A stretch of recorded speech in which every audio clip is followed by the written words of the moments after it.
Bien le bonjour à toutes, bien le bonjour à tous, bien le bonjour à tous les êtres humains et aux extraterrestres qui nous regardent depuis les planètes des autres systèmes solaires. Aujourd'hui, on va parler de vous, puisqu'on va parler de quelque chose dont je ne parle peu ou pas souvent sur ma chaîne, à savoir, nous allons parler de Star Wars. Alors, évidemment, Star Wars est un univers riche et très très riche, et on va se poser une petite question, une question que de nombreux fans ont la réponse. Est-ce que Disney a tué Star Wars? Tout simplement. Elle a kiffé la mélo, là je suis dans le thème, je suis dans ça. Elle a kiffé la mélo, là je suis dans le thème, je suis dans ça. Elle a kiffé la mélo, là je suis dans le thème, je suis dans ça. Elle a kiffé la mélo, là je suis dans le thème, je suis dans ça. Elle a kiffé la mélo, je suis dans ça. Elle a kiffé la mélo, je suis dans ça. Elle a kiffé la mélo, je suis dans ça.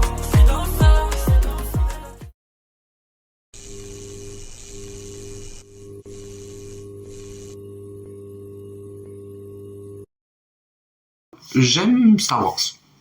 J'aime bien Star Wars. J'aime beaucoup Star Wars. C'est pas un univers qui me marque autant que l'univers Marvel ou l'univers DC Comics. Hein, parce que les super-héros, c'est vraiment dans mon cœur et dans mon âme à tout jamais. Ou que par exemple Pirates des Caraïbes ou Harry Potter, qui sont pareil des univers qui m'ont touché, qui ont fondé ma cinéphilie, qui ont fondé mon imaginaire d'enfant et d'adolescent. Néanmoins, j'aime beaucoup Star Wars. Maintenant que cela est dit, nous allons revenir sur Star Wars, donc trilogie par trilogie, à savoir d'abord l'épisode, ce qu'on appelle maintenant l'épisode 4, 5, 6, donc les premiers volets sortis, donc la trilogie originale, Un Nouvel Espoir, l'Empire contre-attaque, le Retour du Jedi. Ensuite, nous allons revenir sur la prélogie, et il y a beaucoup de choses à en dire, hein, à savoir la menace fantôme, l'attaque des clones et la revanche des Sith, qui n'est pas le meilleur Star Wars, voilà. Et ensuite, la post-logie avec le réveil de la Force, les derniers Jedi et l'ascension de Skywalker. Mais on parlera aussi quelques petits mots sur Solo, sur Rogue One, sur Mandalorian, sur The Clone Wars. Vraiment, la vidéo va faire 8h30. Voilà, donc accrochez vos ceintures et on va en hyperespace et on se régale. Alors, déjà, il faut savoir que la première trilogie de Star Wars, le premier film Star Wars, Un Nouvel Espoir, a été extrêmement dur à faire, à réaliser, à financer pour George Lucas. C'est-à-dire que c'est une œuvre dont son créateur a accouché dans la douleur, dans le sang, la boue et les larmes.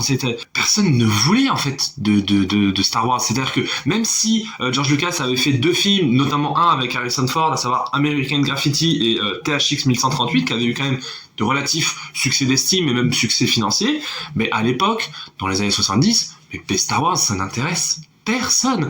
C'est cette histoire de sabre laser, de vaisseau, de princesse à sauver, il y a plein de planètes, il y a un méchant qui a un casque chelou. Les producteurs, ils s'en foutent, ils sont en mode, mais gars, ton truc, ça ne marchera jamais. Le seul dans l'entourage de Lucas qui croyait à Star Wars, c'est notre très cher ami Steven Spielberg, qui est évidemment le plus grand réalisateur de l'histoire du cinéma, et je pèse mes mots. Et il lui a dit non, ton film il va marcher. Là où George Lucas a été intéressant, c'est qu'en fait à partir de Star Wars, George Lucas, faire des films, ça l'intéresse pas forcément. Dans le sens où il a envie d'être un homme d'affaires. Et c'est là où il est intéressant et où il est intelligent, c'est que quand Star Wars est sorti, bon, la Fox lui donne un petit budget, hein, voilà. Et les producteurs sont en mode combien tu veux pour ton salaire, et George Lucas il dit moi je veux pas beaucoup en salaire, par contre je veux un pourcentage d'intéressement sur les produits dérivés, tout ce qui est les jouets, les figurines, les sabres laser, les figurines des vaisseaux, etc. Et à l'époque les goodies, les produits dérivés, ça se faisait pas trop dans les blockbusters, alors que maintenant c'est limite chaque film a ses jouets, son jeu vidéo, etc. Et du coup George Lucas s'est fait énormément de blé avec ce premier film, puisqu'il avait, je crois, 5 ou 6% sur les produits dérivés. Et le gars s'est fait des couilles en or.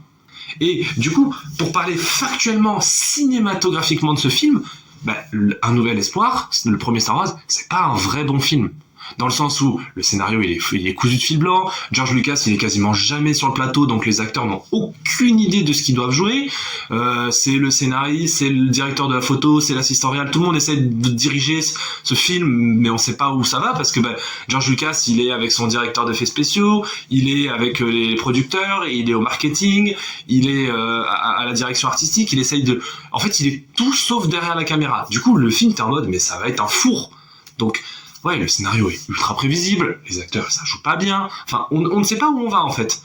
Mais ce qu'il y a de bien, ce qui moi me plaît, en tout cas dans la première trilogie Star Wars, notamment dans Un Nouvel Espoir, c'est que c'est du cinéma à l'ancienne quoi. C'est-à-dire que quand il y a des extraterrestres, c'est pas fait en effets spéciaux, c'est du maquillage. Quand il y a des décors, c'est fait en dur, c'est fait sur des vrais décors.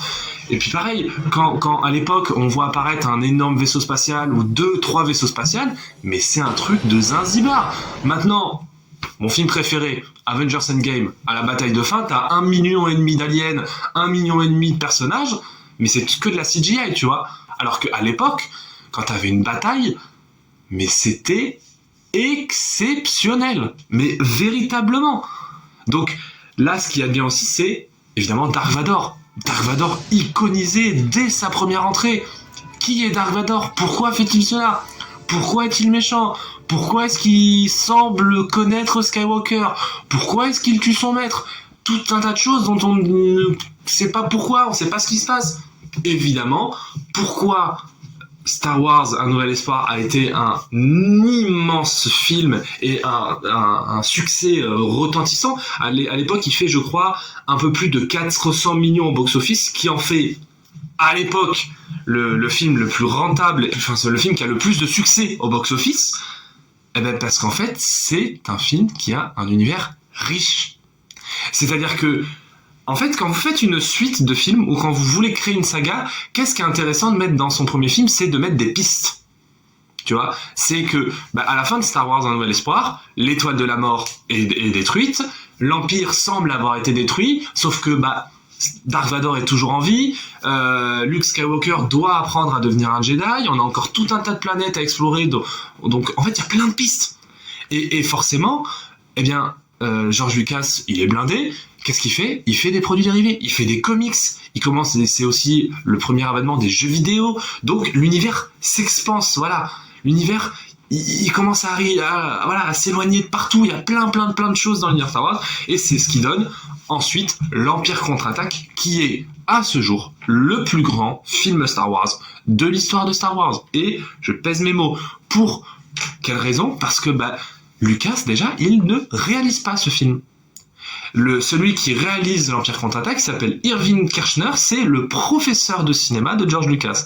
Donc c'est quelqu'un qui a ce sens du montage, ce sens du cadre, ce sens du rythme, ce sens du cinéma, tout simplement. Parce que, par exemple, moi, ce qui m'a choqué, alors je l'ai vu en VF parce que la VF, voilà, elle est sublime, c'est que dans l'Empire contre-attaque, on a des excellents dialogues. On a de très très très bons dialogues, notamment le meilleur personnage de tout Star Wars, Han Solo, formidable, exceptionnel. Le scénario est beaucoup plus intéressant. Encore une fois, on est dans du cinéma à l'ancienne. Les décors, sont magnifiques. Dagobah, la planète Hoth, je veux dire, l'intro de Star Wars 5, c'est quand même zinzin, hein. Avec cette planète enneigée où les rebelles se cachent et puis après ils se font repérer. La bataille d'Hoth, elle est folle. La bataille d'Hoth, je peux vous dire que dans les années 80, quand Star Wars 5 est sorti, les gens, ils étaient maboules. C'est-à-dire que déjà Star Wars 4, ça a fait le succès qu'on connaît, mais Star Wars 5, tu arrives dans ta salle de cinéma, au bout de, 30 minutes de film, un truc comme ça, tu vois une bataille avec des espèces de chiens mécaniques qui lancent des lasers. Tu te dis, voilà, là c'est exceptionnel ce qui est en train de se passer. Il y a beaucoup plus de cinéma que dans le premier film. Et encore une fois, George Lucas, du coup, en plus il ne le réalise pas, il n'est pas sur le tournage, ou très très peu. Il est encore une fois en train de peaufiner son scénario, en train de gérer la direction artistique, parce que évidemment pour tout ce qui est décor, personnages, maquillage, tout ça, c'est George Lucas qui quand même donne son aval avec le réalisateur pour dire ok, ça on valide pas. Donc c'est quand même lui qui gère la cohérence de son univers quand même, parce que ça reste son bébé Star Wars, tu vois.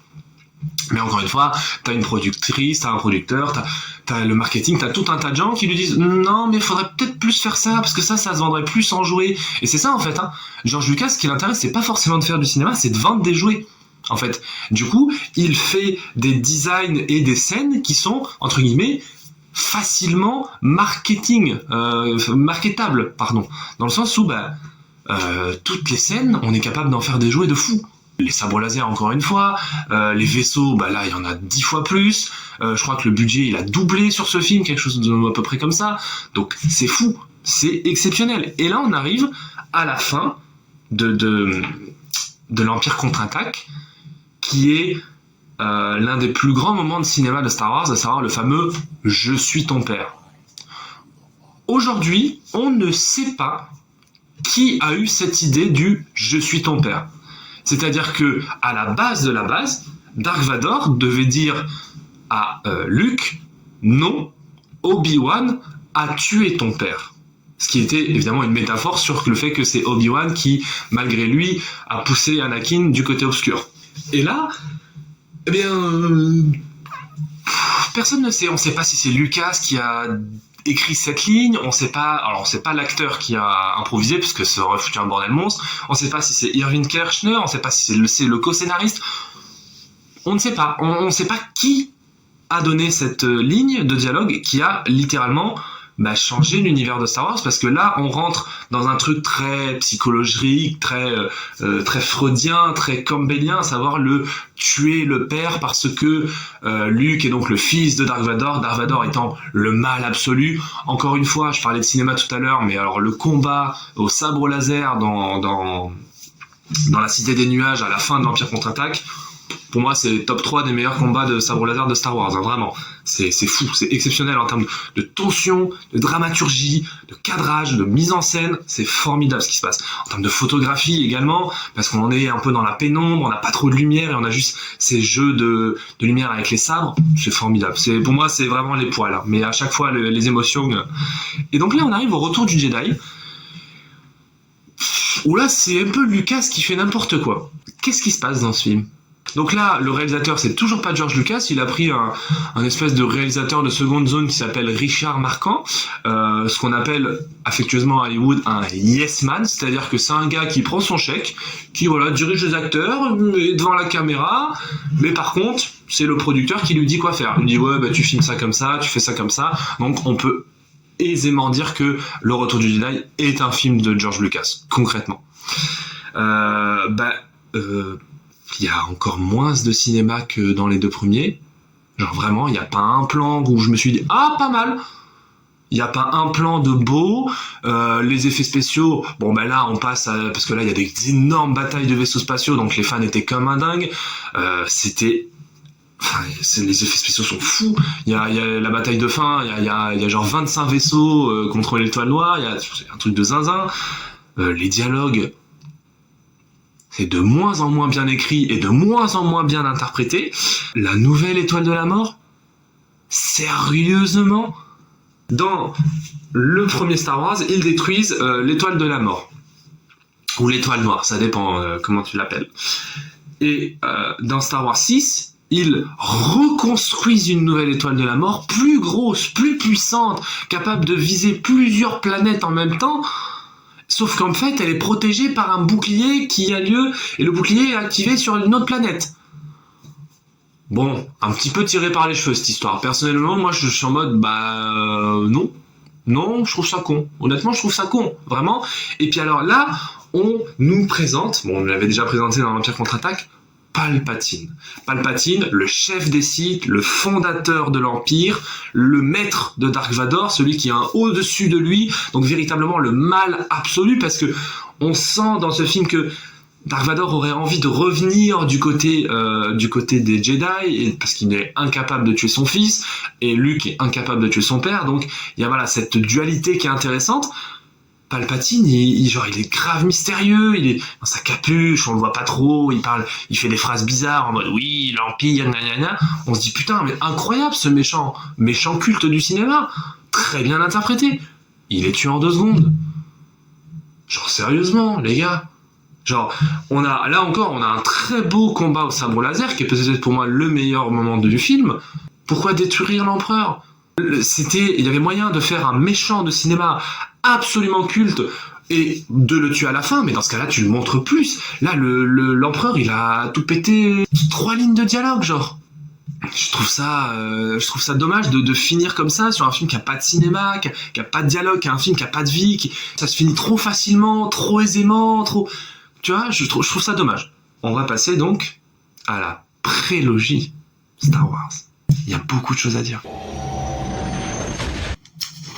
Star Wars 6, ça s'est fini sur une semi-déception pour moi. C'est-à-dire que Dark Vador revient du côté lumineux de la Force, Palpatine est tué littéralement en 2 secondes, l'Empire est détruit, bon, ok, tout le monde est content, tout le monde est joyeux. Mais il reste encore énormément de zones d'ombre dans le lore de Star Wars. Alors certes, il y a les comics, les jeux vidéo, les dessins animés, tout le bordel, mais il y a plein de lignes qui sont intéressantes à aborder, à savoir 1. Comment Anakin est devenu Dark Vador alors qu'il était chevalier Jedi. 2. Quelle était la relation entre Anakin et Obi-Wan parce que c'était son maître. Donc comment Obi-Wan a formé Anakin.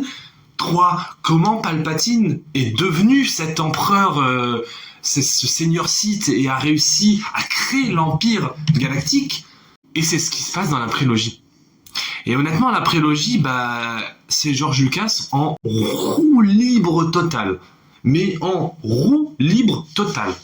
Donc Star Wars, la menace fantôme, l'attaque des clones, la revanche des Sith, c'est George Lucas qui scénarise, réalise, produit. C'est son bébé absolu, bien plus que la première trilogie. Là, George Lucas avait le contrôle absolu sur toutes les équipes créatives. Il disait n'importe quoi et il était en mode vous êtes d'accord ? Ouais, ok. Si vous n'êtes pas d'accord, vous vous cassez. Ce sont de vraies histoires qui ont eu lieu. Et honnêtement, moi je sens que je vais doublement me faire insulter, mais Star Wars 1, 2, 3, j'aime plutôt bien, hein, mais c'est pas très bien en termes de cinéma pur. Je m'explique. Déjà, que ce soit le 1 ou le 2, un peu moins le 3e volet, je l'avoue, c'est pas très beau visuellement. Genre vraiment, c'est pas très beau. Les effets spéciaux, alors je veux bien croire que... Je prends un exemple d'un film sorti à la même époque. Star Wars, la menace fantôme est sorti en 99. Ok ? Un film à peu près blockbuster grand public, à savoir Matrix, qui est également sorti en 99. Ça a vieilli, on est d'accord, mais ça a quand même bien moins vieilli que Star Wars, la menace fantôme. Parce que là, George Lucas, il est en mode « C'est mon bébé, je fais ce que je veux, j'en ai plus rien à foutre, je fais des vaisseaux spatiaux, j'en veux 6700, des planètes, j'en veux 43, des personnages, j'en mets 3400, rien à foutre. » Bon, tu te dis pourquoi pas ? Pourquoi pas ? Visuellement, ça pue du cul. Voilà, je le dis. Personne ne joue bien, mais personne ne joue bien. C'est-à-dire que George Lucas a énormément de qualités, je pense, en tant qu'homme d'affaires, en tant que je pense que George Lucas, en tant que créateur de jouets, il est exceptionnel. Je veux dire, les jouets Star Wars, parce que j'étais vendeur de jouets, je m'y connais un petit peu, les jouets Star Wars, j'ai rien à redire. En termes de marketing et tout, c'est super. Vraiment, les sabres laser, les vaisseaux, même les Lego Star Wars, magnifique. Mais, notamment dans ce premier film, il y a plein de trucs dont on s'en bat un peu les couilles. Le méchant est oubliable au possible. Alors oui, le méchant de la Fédération du Commerce est manipulé par Dark Sidious, par l'empereur Palpatine, pour un plus grand plan qu'on verra dans les prochains épisodes. On s'en fout. Le méchant, il est là, il prend en otage la planète parce que...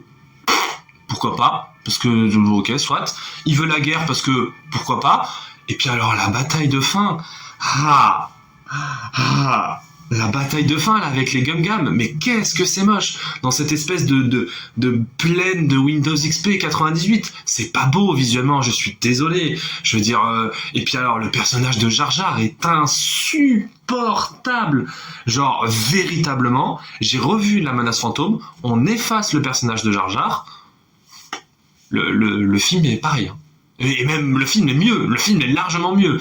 Parce que, alors je vais pas être comme tous les fans de Star Wars qui ont harcelé le personnage, l'acteur de Jar Jar et même menacé de mort parce que son personnage ne plaisait pas. Hein. Pour moi, quand un personnage n'est pas bon, ce n'est pas la faute de l'acteur, c'est la faute du réalisateur. Parce que je le dis et je le redis, je le redis, il n'y a pas de bon ou de mauvaise actrice ou de bon ou de mauvais comédien. C'est-à-dire que il y a des acteurs qui sont entre guillemets mauvais, qui parfois font 1 ou 2 films où ils sont sublimement dirigés et ils sont formidables.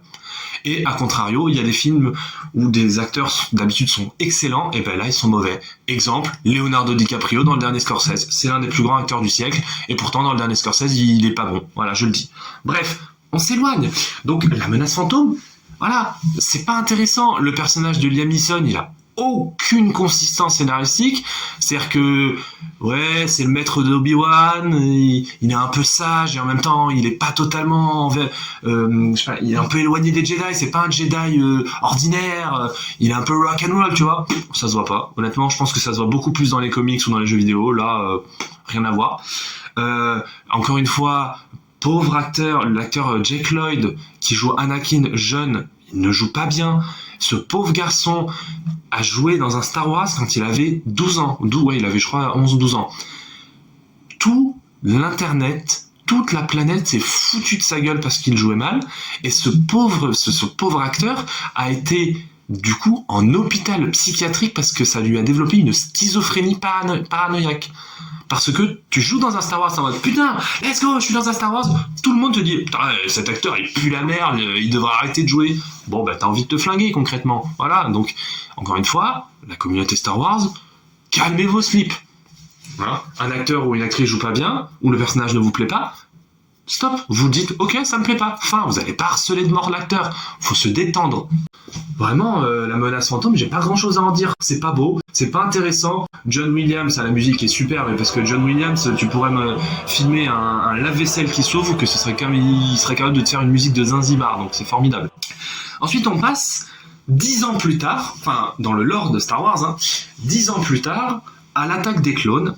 Anakin a grandi, il a désormais une coupe de cheveux particulièrement dégueulasse, mais c'est un chevalier Jedi. Enfin, Padawan, tout du moins. Padawan Jedi. Il revoit Padmé, dont il est évidemment amoureux depuis la première fois dont il l'a vu. La première fois qu'il l'a vu, je ne sais pas parler français. L'attaque des clones, c'est le syndrome de George Lucas où c'est un peu mieux que le premier, mais c'est toujours pas ça. C'est-à-dire que visuellement, c'est un peu mieux, mais c'est toujours pas ça. L'acting est un peu meilleur, mais c'est toujours pas ça. Le scénario est légèrement plus intéressant, mais c'est toujours pas ça. Donc c'est une sorte de balance. Alors oui, l'histoire d'amour entre Anakin et Padmé Amidala est crédible. C'est une belle histoire d'amour, c'est l'une des plus belles histoires d'amour du cinéma, je le dis. Elle est magnifique, elle est touchante. Bon, de toute façon, Nathalie Portman, vraiment, dans nos cœurs à tout jamais, hein, c'est l'une des plus grandes actrices qui existe à ce jour, clairement. L'histoire d'amour est touchante, les scènes d'action sont quand même un poil mieux filmées, je dois le reconnaître. Il y a des petits combats au sabre laser qui sont intéressants, la course-poursuite du début du film est quand même pas si mal que ça. On découvre encore une fois de nouvelles planètes, à savoir la planète de la République, Coruscant. On a également Geonosis avec le comte Dooku, Christopher Lee. Qu'est-ce qu'il vient faire là? Le frérot, il fait le Seigneur des Anneaux, qui est l'une de ses plus grandes performances d'acteur. Et là, il nous sort ça. Je ne sais pas. Honnêtement, à ce jour, je ne sais pas comment George Lucas a pu convaincre Christopher Lee de jouer dans Star Wars. Parce que le comte Dooku n'a aucune consistance. C'est-à-dire qu'il arrive dans le 2 en mode « Je suis le méchant, et j'ai un sabre laser, et je suis le président des séparatistes, sauf qu'en fait, Dark Sidious, c'est mon maître. » Et oui, d'accord, mais il me faut un peu plus de matière, là. C'est tout ce qu'on a. On sait pas pourquoi. Et en vrai, ça me saoule un peu que Star Wars ait des méchants inexplicables. Je m'explique. Avoir un méchant mystérieux, comme Dark Vador dans le tout premier Star Wars, c'est cool, parce qu'on nous, spectateurs et spectatrices, on s'imagine des choses, on se dit « Ah, peut-être qu'il est comme ci, peut-être qu'il est comme ça, pourquoi est-il méchant, pourquoi, machin, nanani, nanani, nanana. » Sauf que, en fait, au bout d'un moment, on a besoin de solide, on a besoin d'explications. Oui, c'est cool de se créer ses propres scénarios. Par exemple, quand un film Marvel sort, c'est incroyablement intéressant et ludique et drôle et fun, en famille, en cousin, entre frères et sœurs, de se faire des théories sur les bandes annonces, de dire peut-être que cette image dans la bande annonce ça veut dire ça, et que du coup machin, mais dans Star Wars, les méchants ils sont jamais expliqués en fait. C'est-à-dire que ce soit Dark Maul dans le premier, Je vous en ai pas parlé parce que là, j'ai rajouté 5 minutes à la vidéo, on s'en bat les couilles de ce méchant, concrètement. Le méchant n'a même pas de dialogue, c'est dire. Comte Dooku, pareil, il est méchant. Pour qui? Pourquoi? J'en parlerai plus tard, mais Dark Sidious, c'est pareil. Enfin, Kylo Ren, c'est pareil. Enfin, on ne comprend pas. Donc, la fin du 2 et la dernière demi-heure de l'attaque des clones est vraiment pas mal pour le coup, avec toute la bataille des clones sur Geonosis, il y a plein de sabres laser, le combat au sabre laser entre Anakin, Dooku et Obi-Wan, pour le coup c'est assez divertissant, et puis après t'as eu Maître Yoda qui est censé le Jedi, super sage, la sagesse incarnée, qui fait des saltos arrière, parce que pourquoi pas, hein, on a envie de se dire, voilà, j'avoue là j'ai commencé à me dire, George Lucas il est enroulé le frérot, incompréhensible. Et arrive la revanche des Sith. 2005, année de naissance de mon petit frère, sort la revanche des Sith. Et donc là, on a déjà les prémices dans Star Wars 2, dans l'attaque des clones, de Anakin qui a véritablement une noirceur en lui. C'est un enfant esclave. Il soit n'a pas connu son père, soit n'a pas de père. C'est jamais vraiment expliqué. Et puis voilà, dans le 2, sa mère a été enlevée par les hommes des sables. Il a massacré les hommes des sables, hein. Les hommes, les femmes, les enfants, tout le monde. Donc là, tu te dis, je suis pas sûr qu'un Jedi est censé faire ça. Un petit peu, je pense que tu devrais aller chez le psy, Anakin. Tu as une colère en toi qu'il faut expier. Donc là, tu te dis, le frérot, il est en train de péter un plomb, mais tout va bien jusqu'ici, parce que ça reste un Jedi. Et le 3, alors oui, évidemment, la revanche des Sith, c'est le meilleur de la prélogie. Ça, on est d'accord. Et c'est même, je dirais, le top 3 des meilleurs Star Wars, je pense.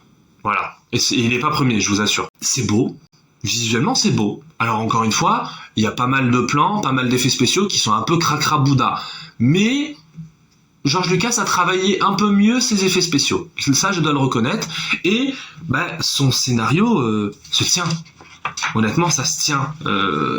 C'est-à-dire que Obi-Wan est très touchant. Il a été tout au long de la trilogie, mais là, dans ce volet, il est particulièrement touchant dans sa relation avec Anakin. Anakin joue bien, ce qui n'était pas le cas dans le deuxième film, donc Hayden Christensen. Il joue bien, il est touchant, il apporte une émotion où on est en mode touchant, ça me touche un petit peu. Star Wars 3, c'est fou. C'est-à-dire que déjà, le film, il fait quoi, 2h10, 2h20 ? Je les vois pas passer. Il y a du rythme. Honnêtement, il y a du rythme. C'est-à-dire que d'abord, on est dans l'espace, on doit sauver le sénateur Palpatine. Ensuite, on doit tuer le général Grievous. Pendant ce temps-là, Palpatine est en train de faire ses petites manigances et de ramener Anakin de son côté. Parce qu'Anakin fait des cauchemars en mode « Ah là là, je vais perdre ma femme qui va accoucher. » Hop, Palpatine le sait. « Allez, viens Bibi, t'inquiète, on va sauver ta cousine, ça va bien se passer. » Et pendant ce temps-là, l'ordre 66, les Jedi sont exterminés un par un.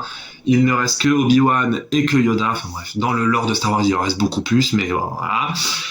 Et c'est touchant, honnêtement, le moment où l'étau de Palpatine se resserre sur Anakin, où les Jedi sont massacrés, et où Anakin va tout simplement zigouiller l'entièreté des Jedi, puisqu'il va tuer les enfants avec son sabre laser. Honnêtement, ça fout les larmes. Je vais pas vous mentir, ça fout les larmes. Vraiment. Et le combat de fin sur Mustafar, le combat donc de Anakin contre Obi-Wan, c'est vraiment un des plus grands moments de cinéma de Star Wars. Ça, parce que la musique, évidemment, la musique est formidable de John Williams. Le cadrage, le montage, le rythme de la séquence, l'émotion. Alors, en VF ou en VO, c'est formidable. C'est exceptionnel. Vraiment, de savoir comment Anakin est arrivé à devenir Dark Vador, en fait c'est touchant parce que tu te dis ce n'est pas simplement quelqu'un qui a choisi le mal, ce n'est pas quelqu'un qui aime le mal comme par exemple le Joker dans Batman, c'est quelqu'un qui devient maléfique par amour en fait. C'est quelqu'un qui était avide de pouvoir et qui avait peur de perdre sa femme. Spoiler, il a tué sa femme. Ça en fait un méchant tragique, et du coup toute la trilogie de Star Wars, donc le 4, 5, 6 prend une nouvelle dimension où tu dis putain, incroyable. Mais il en reste quand même 2-3 petits trucs qui me dérangent un peu dans la prélogie de façon générale. Le sabre violet de Mace Windu, la Samuel Jackson. Pourquoi ? Je vais vous le dire pourquoi, c'est une histoire assez connue. Il existe 3 couleurs de sabre dans l'univers Star Wars. Les rouges pour les Sith, les bleus pour les Jedi un peu plus guerriers, un peu plus offensifs, Et les verts pour, comme Maître Yoda ou Qui-Gon Jinn, les Jedi un peu plus sages, un peu plus stratégiques, un peu moins dans l'action. Et Samuel L. Jackson, acteur très connu et un poil égocentrique, il y a une vidéo sur internet, vous pouvez la trouver, a littéralement dit pendant le tournage de Star Wars 2 à George Lucas, ouais mais c'est quoi les couleurs de sabre, ouais ok, est-ce que ce serait possible d'avoir un sabre violet? Comme ça, à la bataille de Geonosis, quand il y aura tous les Jedi, ben moi on me repérera de loin. Du coup, George Lucas a dit, bah oui. Ouais, sauf que du coup après, c'est tous les mecs des comics de Star Wars, tous les mecs des jeux vidéo, des bandes dessinées qui disent ah putain maintenant on doit justifier pourquoi il a un sabre violet. Et du coup dans le lore de Star Wars il y a une justification. Et maintenant depuis il y a 1 milliard de couleurs de sabre. Il y a le sabre orange, le sabre blanc, le sabre violet, le sabre rose. Ça ne s'arrête pas. Le concept de force également, le concept de la force qui dans la trilogie originale est un truc en mode un peu mystique, limite religieux, en mode c'est un pouvoir qui traverse tous les êtres vivants, mais il n'y a que certaines personnes qui sont en mesure de la manipuler et d'avoir une attraction envers la force. Bah là on est en mode oui en fait c'est un truc scientifique dans le sang en fait. Et il y a même une phrase que je trouve à mourir de rire, c'est Qui-Gon Jinn qui dit à Obi-Wan que en fait Anakin peut-être a été créé par la force. Genre le mec a été créé par la force. Aucune justification, on en reparlera jamais, on sait pas pourquoi. Donc je trouve ça, voilà. Le général Grievous, on s'en fout complet. Il nous est présenté dans ce 3e volet, on ne sait pas qui il est, on ne sait pas pourquoi. Est-ce que c'est un robot qui a une conscience? Est-ce que c'est un être humain transformé en cyborg? Pourquoi a-t-il 4 sabres laser? Oui, il a tué les Jedi, mais quel Jedi? On s'en fout, il est pas crédible. En plus, il est tout le temps comme s'il était sur le point de crever, vous savez, il tousse en mode... Du coup, ça en fait pas un méchant terrifiant, en fait. Tu vois, t'es en mode, oui, mais frérot, t'as un cancer du poumon, tu me fais pas peur, en fait. Et 3e, et ça c'est sur Star Wars 1, 2 et 3, le bordel politique. Tout le bordel politique avec la création de l'armée des clones, Palpatine qui manigance pour arriver au pouvoir, c'est un bordel, c'est pas clair, on comprend pas. Et je vous avais dit que quand Star Wars 1 avait été annoncé, il y avait plusieurs pistes à explorer, à savoir la relation entre Anakin et Obi-Wan, qui est extrêmement touchante et extrêmement bien interprétée. 2, savoir comment Anakin est devenu Dark Vador, bon ben ça pareil, ça a été très bien fait. 3, savoir comment l'Empire a été instauré dans la galaxie, ça, on peut dire qu'on l'a vu aussi. Mais 4, comment Palpatine est devenu un Seigneur Sith? Comment? Moi, ça m'intéresserait parce que Disney, ils font des millions de séries, de dessins animés, de jeux vidéo, de machins sur tel ou tel personnage. Mais moi, ce que j'ai envie de voir, c'est comment Sidious est devenu méchant. Encore une fois, pourquoi est-il si méchant? Alors vous allez me dire, oui, mais tout n'a pas besoin d'être justifié. D'accord, je peux l'entendre. Ça laisse un peu de mystère et chacun se fait sa propre histoire. Ok, mais moi j'ai envie de savoir comment Palpatine est devenu cette espèce de gros fils de pute qui veut zigouiller les enfants avec un sabre laser. Je veux dire, ça n'a aucun sens, tu vois. Mais bon, on va venir à, je pense, ce qui a fait énormément débat chez les fans de Star Wars, bien plus que la prélogie, la post-logie Star Wars. Je pense que dans l'univers de la pop culture, il y a des choses qui ont fait scandale, où je ne comprends pas pourquoi, d'autres où je comprends pourquoi. Par exemple, pourquoi la série Marvel Ironheart a fait scandale? Parce que les fans de Marvel sont racistes. C'est la seule explication, parce que la série est super. Pourquoi est-ce que ça a fait scandale quand Tilda Swinton a été castée dans le rôle de l'ancien de Doctor Strange? Parce que le rôle de l'ancien, normalement, c'est censé être une personne tibétaine. Quand Star Wars 7 est sorti, donc en 2015, donc ça faisait 10 ans qu'on n'avait pas eu de vrais films Star Wars de la saga Skywalker, parce qu'on avait eu Rogue One, on avait eu Solo, mais disons que voilà, c'était pas pareil, tu vois, la hype était pas la même, parce que c'était pas un film avec des Jedi. Là on nous promet un film Star Wars avec des Jedi, des vaisseaux super et des robots un peu mignons. Et vraiment, Star Wars 7, c'était un des trucs les plus huge en termes de pop culture, en termes d'impact.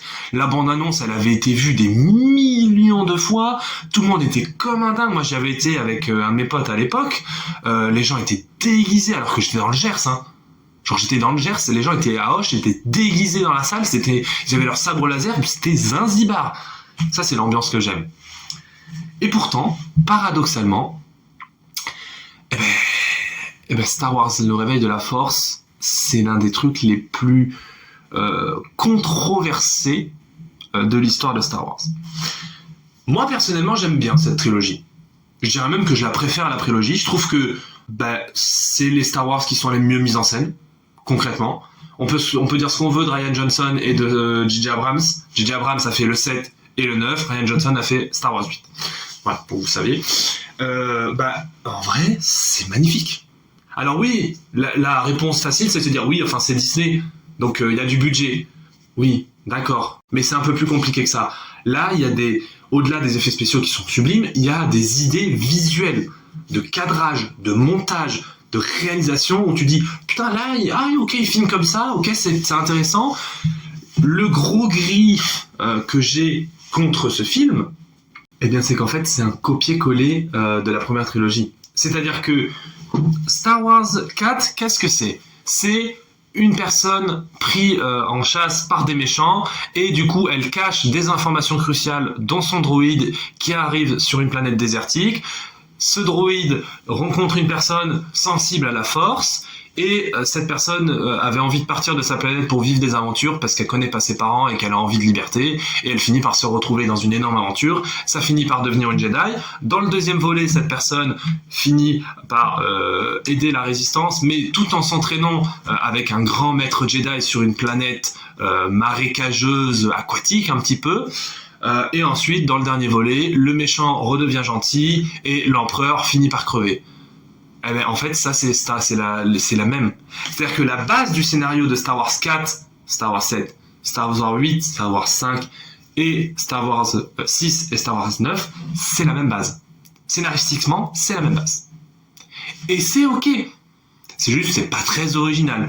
Néanmoins, visuellement, c'est fou, comme je vous l'ai dit. Les nouveaux personnages sont super. Moi, l'intro de Star Wars 7, je la trouve géniale. L'intro de Poe Dameron, interprété par Oscar Isaac, notre maître à tous, qui a pourtant fait l'erreur de jouer dans Dune 1, mais ça c'est un autre débat. John Boyega qui joue Finn, ce Stormtrooper,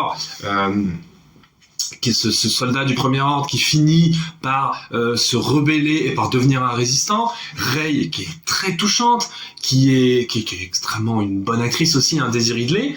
Je trouve ça super. Star Wars 7, j'ai pas beaucoup de choses à en dire. C'est bien mis en scène, il y a du rythme. Le retour de Han Solo et de Leia, il est très touchant parce qu'en fait, ce nouveau méchant, pareil, qui est hyper iconisé, qui est très magnifique, qui est un peu trop fan de Darth Vader d'ailleurs, Kylo Ren s'avère être en fait le fils de Han Solo et Leia. Donc là, tu te dis, oh, intéressant. Je pensais pas que le film prendrait cette direction-là, mais pas mal.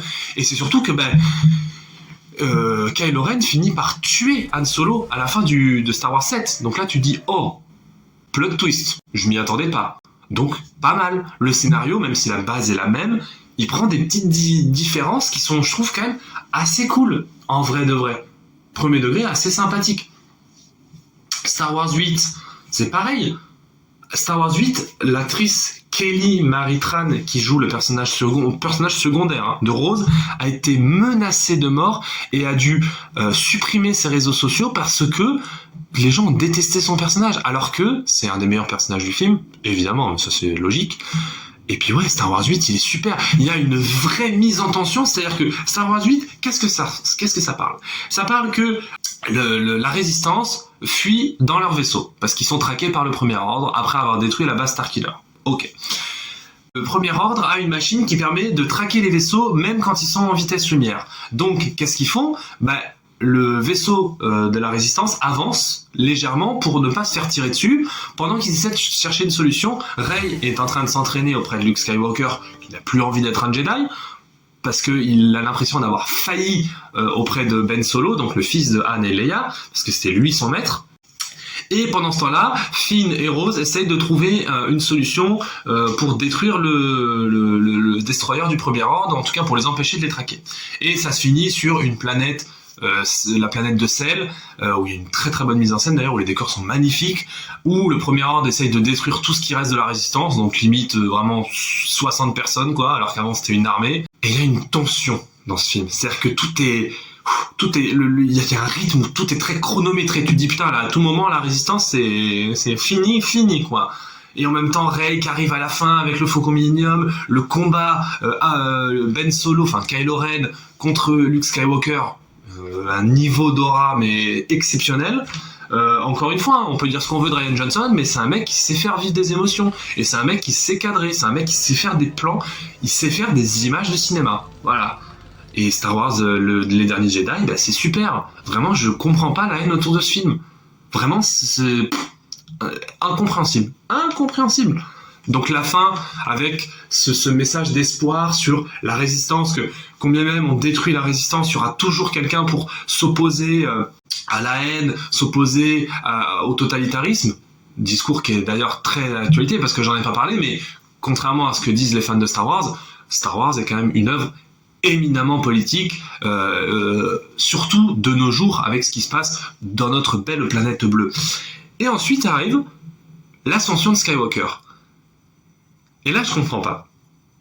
Alors moi quand j'ai été voir l'ascension de Skywalker donc en 2019, j'avais donc 17 ans. À 17 ans, j'avais pas forcément de regard cinéphilique aussi évolué et aussi aguerri qu'aujourd'hui. C'est-à-dire que aujourd'hui, quand je regarde un film, voilà, je regarde le cadrage, la photographie, la réalisation, la musique, le jeu d'acteur, etc., etc. Alors qu'à l'époque, j'étais en mode, bah c'est un bon film ou c'est un mauvais film, quoi. C'est tout. Et moi, j'avais bien aimé l'ascension de Skywalker. Alors je l'ai revu, j'ai plutôt bien aimé. Ça reste toujours au-dessus de Dune. Hein, clairement, parce qu'il y a pas mal de spécialistes du cinéma qui vont dire en fait si Dune n'existe pas, Star Wars n'existe pas. Oui d'accord, ta gueule. Star Wars c'est mieux. C'est un autre débat, une autre vidéo je pense. Qu'est-ce que je peux vous dire sur l'ascension de Skywalker? L'intro est superbe, la scène d'intro est incroyable, la mise en scène encore une fois c'est J.J. Abrams qui revient, mais franchement il n'y a rien à dire, les plans sont magnifiques, les effets spéciaux sont fous, en même temps vu le budget qu'il y a dedans, tu m'étonnes que c'est quand même plutôt beau. Le trio de personnages, ils ont évolué, ils sont toujours aussi attachants, que ce soit Rey, Poe, Finn, toujours aussi attachants à suivre, toujours de très bons dialogues, il y a un peu d'humour. Et c'est ça aussi qui a pas mal désarçonné les fans de Star Wars, c'est que dans cette trilogie, il y a quand même pas mal d'humour. Alors attention, c'est très saupoudré, hein, c'est un peu comme du sel sur des pâtes, c'est léger, mais ça donne un petit truc en plus que moi j'ai trouvé assez agréable. Mais il y a 2-3 trucs quand même dans ce film qui me dérangent. À savoir, du coup, l'actrice Carrie Fisher qui jouait le personnage de Leia est morte avant le début du tournage, et du coup, plutôt que de pas faire son personnage, de le supprimer du scénario ou blasphème de le recaster, j'estime que quand un personnage, quand une actrice ou un acteur meurt, son personnage, même s'il lui appartient, on peut le recaster. C'est-à-dire que je sais qu'après Avengers 6, on aura un nouveau Steve Rogers, un nouveau Tony Stark, un nouveau Thor, et je suis ok avec ça. Vous voyez où je veux en venir? Et du coup, là, plutôt que de faire ça, ils la font en espèce de CGI, en espèce d'effets spéciaux, mais dégueulasse. Moi, je trouve que pour le coup, c'est un peu salir la mémoire de Carrie Fisher que de faire ça, vraiment, parce qu'il y a peut-être 3-4 plans où on la voit, où elle parle avec Rey, notamment, ou avec Poe, et je suis en mode... c'est moche, hein. Ouh là là là là là là, c'est pas beau, c'est pas beau, c'est pas beau. Là, on dirait un zombie un peu, tu vois, un zombie sans émotion qui est là en mode... Donc c'est pas beau. Palpatine, de retour. Je vous disais que l'intro de Star Wars 9, elle est super. Mais l'intro de Kylo Ren, où il est en train de zigouiller des gens pour retrouver un holocron, il arrive sur la planète Exegol, qui est donc la planète des Sith, et on voit littéralement des bocals à Snoke. Snoke, pour ceux qui ne le savent pas, c'était censé être le nouveau grand méchant de cette trilogie Star Wars, sauf que en fait, il a été tué dans les derniers Jedi et Kylo Ren est devenu le suprême leader. Idée intéressante. Mais dans ce cas-là, pourquoi faire revenir Palpatine? Il n'y a aucun charisme. C'est-à-dire qu'en plus, il est maquillé, l'acteur, comme si c'était une sorte de zombie un peu dégueulasse. Je comprends pas. Pourquoi faire revenir Palpatine? Surtout qu'il a tout pété 3 scènes. Donc bon, l'acteur a dû bien se faire payer, et tant mieux pour lui, hein. Franchement, on ne refuse jamais des millions d'euros, bien entendu. Mais surtout dans la France à Macron, rien à voir. Pourquoi faire revenir Palpatine? Ça n'apporte rien au scénario, ça n'apporte rien au personnage, et à part pour de la nostalgie. Mais je vais prendre encore un exemple. Je sais que je prends toujours des exemples de super-héros, mais vous allez comprendre pourquoi. Quand on fait revenir des personnages dans Marvel, des personnages anciens, notamment les 3 Spider-Man dans No Way Home, il y en a qui disent que No Way Home est une daube. Probablement des gens aveugles. C'est un autre débat. Le retour des Spider-Man, des 2 Spider-Man, à savoir Tobey Maguire et Andrew Garfield, il est cohérent. Il apporte quelque chose au scénario. De même, le retour des anciens acteurs qui jouaient les méchants, Electro, Dr Octopus, Bouffon Vert, ça apporte quelque chose à Tom Holland, à son personnage, au scénario du film. Alors que là, de faire revenir Ian McDiarmid en Palpatine, ça n'apporte rien, si ce n'est de « Oh bah tiens, il y a Palpatine, c'est cool, c'est un perso que j'aime bien. » Ouais, mais attends, Palpatine, il est pas censé être mort dans l'explosion de l'étoile de la mort, genre dans le Star Wars 6 ?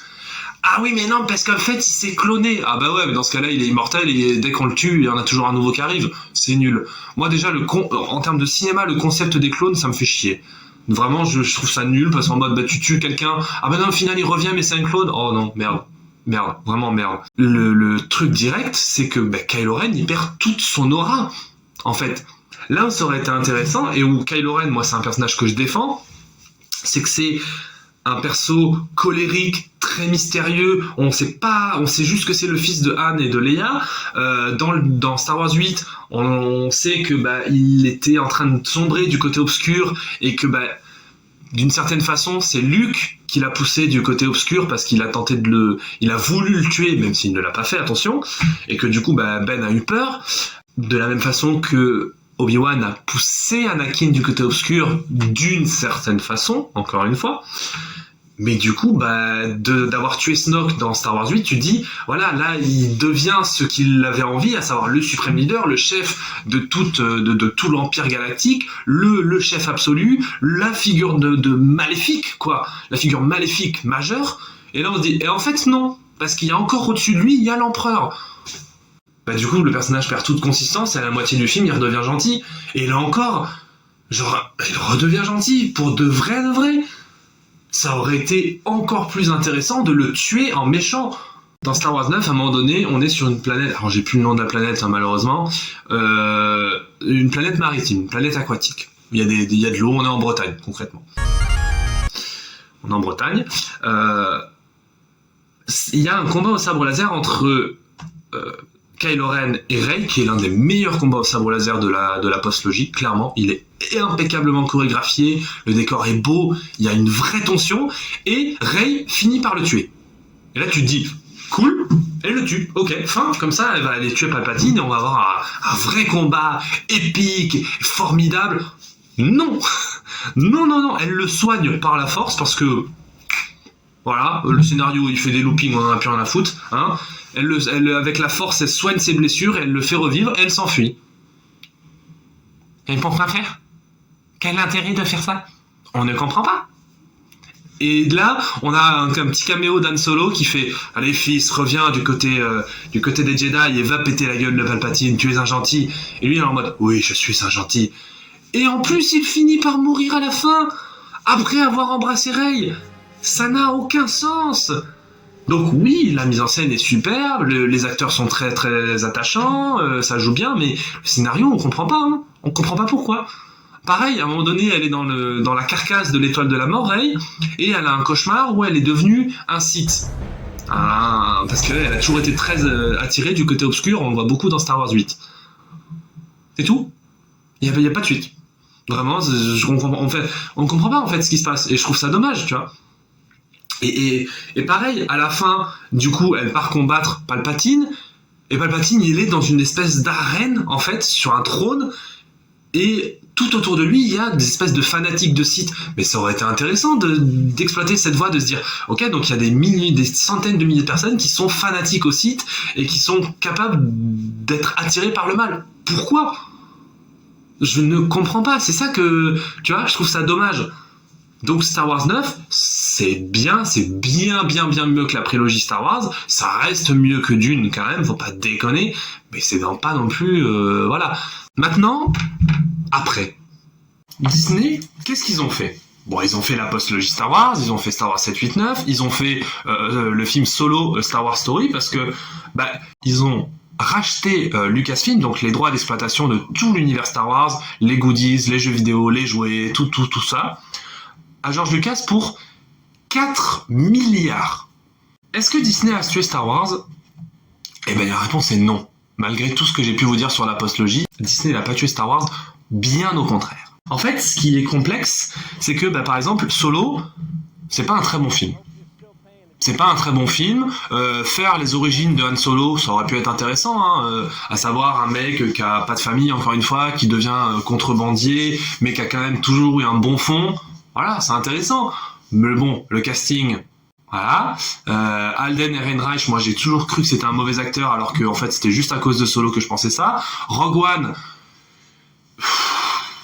oui, Rogue One est un bon film, oui, Rogue One est un très bon film, d'accord. Le meilleur Star Wars ?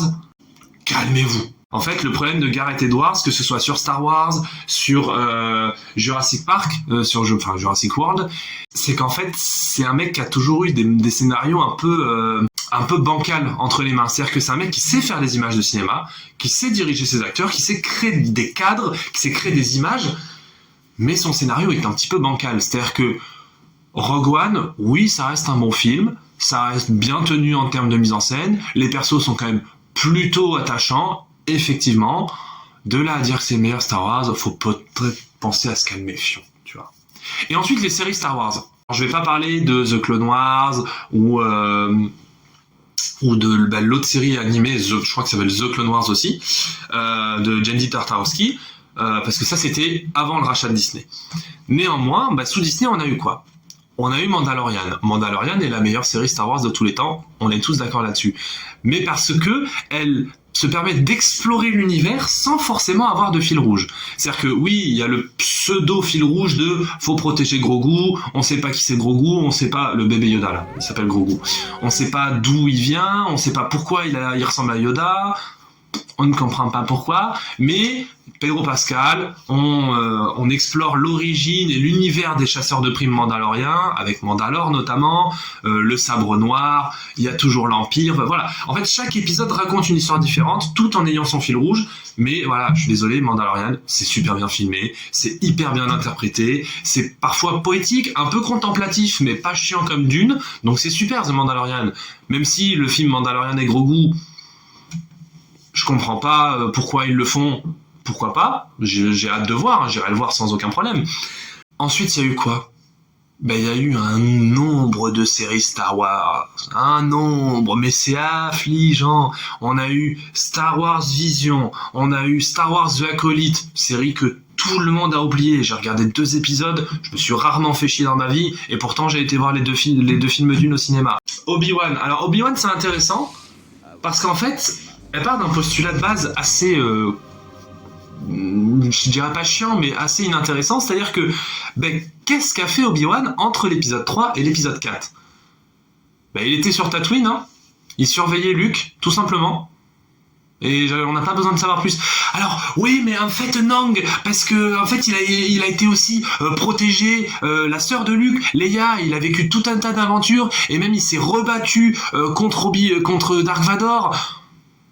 Non, ça me fait chier, Oui, encore une fois, c'est pas moche visuellement, parce qu'il y a de la thune et que Disney dépense pour Star Wars des milliards, donc ça on s'en fout. Mais en termes de scénar, la série Obi-Wan Kenobi, j'ai arrêté au bout de l'épisode 5. Je me suis rarement autant fait chier sur une série Star Wars. En fait, c'est ça le truc des séries Star Wars sous Disney, c'est que c'est pas nul à chier, mais c'est pas intéressant. Sauf Mandalorian, évidemment, attention. J'ai pas vu Andor, donc je n'en parle pas, je ne l'ai pas vu. Et là, vous allez vous dire, mais Melvin, mon petit capitaine, tu dis que Disney n'a pas tué Star Wars, mais pour le moment, tu tires dans l'ambulance depuis 20 minutes. Oui, là est la nuance importante.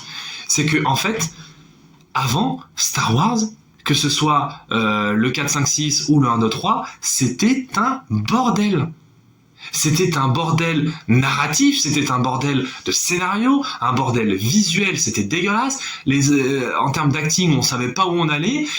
Disney a racheté Star Wars et a permis de donner un cadre, a permis de donner une direction claire. C'est-à-dire que oui, il y a toujours des comics Star Wars, il y a toujours un univers étendu qui continue de s'étendre encore et encore, et du coup, on a tout un tas d'histoires diverses et variées qui sont parfois intéressantes, parfois inintéressantes, mais Disney, avec son argent, a permis déjà de visuellement cadrer Star Wars et d'avoir des films qui se tiennent en termes de scénario et en termes de mise en scène, d'acting et tout ça, en termes de qualité pure de cinéma, là où avant le rachat de Disney, je suis désolé, mais Star Wars, en termes de scénario et de cinéma, ça se tenait pas. Je pense que si Disney n'avait pas racheté Star Wars, on n'aurait jamais eu Andor, on n'aurait jamais eu Mandalorian, on n'aurait jamais eu ces séries qui ont fait rayonner l'univers de cette galaxie lointaine, très lointaine. Donc oui, Disney a sauvé Star Wars, et j'ai hâte de savoir qu'ils vont nous faire encore. Là, je sais que y a un film, je crois que ça s'appelle Star Wars Fighter, je crois, quelque chose comme ça, qui sortira en 2027 ou en 2026, avec Ryan Gosling qui joue un pilote. On n'a pas plus d'infos que ça. On aura également Mandalorian et Grogu. Et je pense que, en fait, vu que la saga Skywalker s'est terminée, le film Star Wars 9 a quand même été, même si financièrement tous les Star Wars ont été des succès, hein, tous, sans exception. C'est-à-dire que même un film médiocre comme Solo, Star Wars Story, c'est minimum 500, 600 millions au box-office, tu vois. Donc il n'y a aucun Star Wars qui a vraiment fait un four. En termes de critique, c'est autre chose. Mais vous savez, à Hollywood, ton film, s'il fait 1 milliard, t'as beau te faire baiser par la critique, les producteurs, ils s'en foutent. Hein. La preuve sur Dune, hein, ça bref. Tout ça pour vous dire que j'ai hâte de savoir ce que Disney va faire avec Star Wars, même si je pense que vu que Star Wars 9 a été un peu critiqué, ils savent pas trop quoi foutre avec les Jedi. Ils sont en mode putain, notre dernier film avec des sabres laser, ça a foutu la merde. Qu'est-ce qu'on peut faire? Et je pense que ils attendent la bonne idée pour refaire partir Star Wars. Et honnêtement, moi je suis grave chaud, hein. J'aime bien Star Wars. Si vous me proposez un projet cool comme Star Wars 7 et 8, avec des bons persos, des bons décors et tout, en vrai, allez-y, hein. Moi je signe. Hein. Je peux même être acteur si vous voulez, y a pas de souci. Même un extraterrestre, hein, mettez-moi du maquillage, hein, je me régale. Bref, c'était Captain Melboy dans cette vidéo de 8h42. Je vous dis à bientôt pour de nouvelles aventures et de nouvelles vidéos. Bisous.